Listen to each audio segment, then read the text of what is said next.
3-4 महीने पहले हमने देखा लोकसभा में क्या रिजल्ट्स आए थे इंडिया अलायंस के और कांग्रेस पार्टी के, और 3-4 महीने के अंदर आप 234, आपकी जीत 160, 155, 165 से होती तो समझ में भी आता।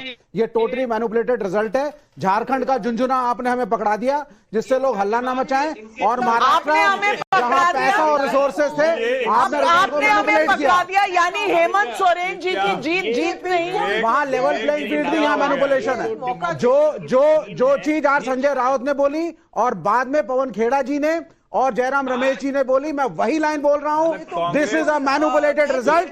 और आपने पुलिस वालों के थ्रू यूपी में वोट नहीं देने दिया, करने नहीं देंगे। विवेक श्रीवास्तव जी, जो संजय राउत ने कहा वही तो हुआ, उखाड़ दिया, उन्होंने उखाड़ दिया का रास्ता दिखाया। हर्षवर्धन त्रिपाठी जी, क्या सिर्फ ईवीएम को सेट कर देने से ये हो जाता है? मैं पूछना चाहती हूं, एक तरफ एक है तो सेफ है का नारा था, और दूसरी तरफ क्या नारा था? नारा था नोमानी साहब का, नारा था AIMPLB का, नारा था फतवों का। मैं पूछना चाहती हूं, क्या इसके बाद पब्लिक ने मन बनाया?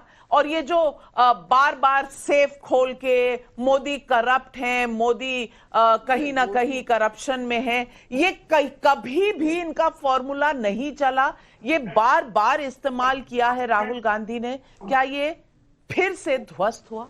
नवका जी, सबसे पहले तो ये कि अगर हम बार बार ये कहते हैं कि ईवीएम खराब है, ईवीएम खराब है, और इस तरह के नतीजे अलग अलग आते हैं, तो इसका सीधा सा मतलब हुआ कि हम जनता का अपमान कर रहे हैं, और इससे बचना चाहिए। राजनीतिक दलों को भी बचना चाहिए, राजनीतिक विश्लेषकों को भी बचना चाहिए। भारतीय जनता पार्टी झारखंड हार जाएगी, जहां आप कह रहे हैं कि इतनी कैंपेन चलाई बांग्लादेशी घुसपैठियों को, हार जाना चाहेगी। मतलब ये कोई भी जिसको कहें कि ये एकदम से कुछ दूसरी दुनिया में रहने की बात है। अब मूल बात करें, मुझे लगता है जो बात अभी सुहेल ने कही उसको थोड़ा ध्यान से समझिए।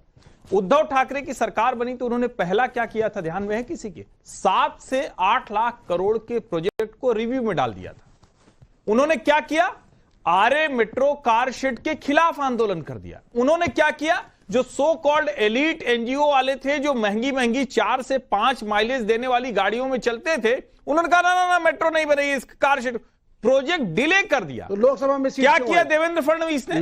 देवेंद्र फडणवीस लगातार मुंबई के डेवलपमेंट के लिए काम कर रहे थे, कोस्टल रोड्स को लेकर, मुंबई ट्रांस हार्बर लिंक को लेकर, टनल को लेकर, और जो सबसे बड़ी बात, धारावी जैसा जो मुंबई पर एक धब्बे जैसा है, वहां जो लोग रहते हैं उनका जीवन स्तर सोचिए, कोई भी डेवलप करता किसी और से डेवलप करा लेते, लेकिन पहला ये था कि उसको हम रद्द करेंगे। आप अडानी का नाम उसके खिलाफ भी मैंडेट, और मैं फिर कह रहा हूं, बोल दीजिए अडानी अंबानी को गाली देकर, वेल्थ क्रिएटर्स को गाली देकर Adani is not a wealth creator में इलेक्शन नहीं जीत सकते। और राहुल गांधी तो फेल्ड पॉलिटिशियन है, उनको कुछ और काम करना चाहिए। बहुत दिनों से मैं ये कह रहा हूं, लेकिन शायद उनकी पार्टी के लोगों को उनसे बेहतर विकल्प दिख नहीं रहा। अब वायनाड वाली ऑफिशियल सांसद आ गई हैं, कुछ हो सकता है मामला।